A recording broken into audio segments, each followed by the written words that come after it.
So today we're going to do an example from the Chem 101 Module 2, and it's about atomic masses and isotope composition. And this is just a reminder that your atomic mass is the mass of an atom of a chemical element expressed in AMU. And if you remember from high school or maybe from middle school, it's what you get when you add together the protons and the neutrons. But with the same element, although they typically have the same proton number because it's their atomic number and it's how you identify them, by their neutron number or their neutron amount can differ. And this is what an isotope is. It's a different amount of neutrons or different atomic mass.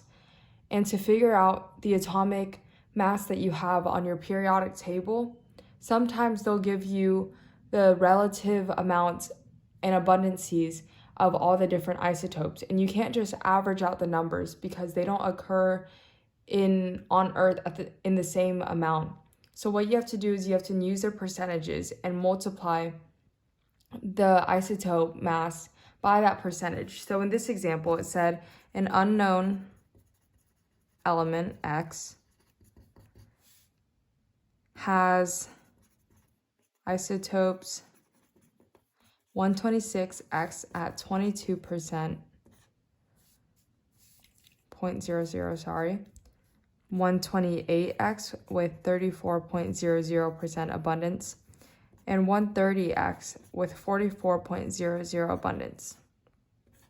And so then it asks, what is the average atomic mass?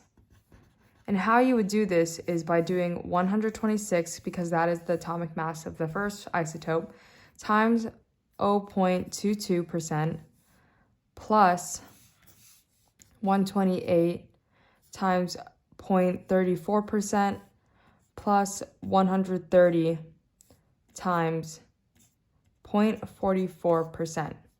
And that will get you, so if I do that on my calculator, I don't know if you guys can see it, but it would be 126 times 0.22, 128 times 0.34, 130 times 0.44 plus 43.52 plus 27.72.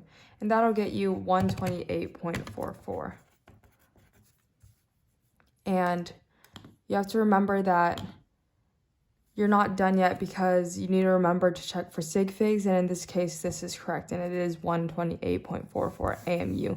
And since you have multiplication and addition, you need to remember to keep in track of both of those rules, which is why you have 5 sig figs here, was because you followed the 2 decimal places, not because of the 3 sig figs here. And this is pretty important because you'll probably get a lot of questions like this on your, not a lot, but you'll definitely see questions like this in Gen Chem 1 and 2, and they'll often ask you identify the atom or the element given the following abundances of the isotopes. And then by that, you can match the atomic mass to the one on the periodic table. So good luck practicing these, and I'll see you in the next Zoom.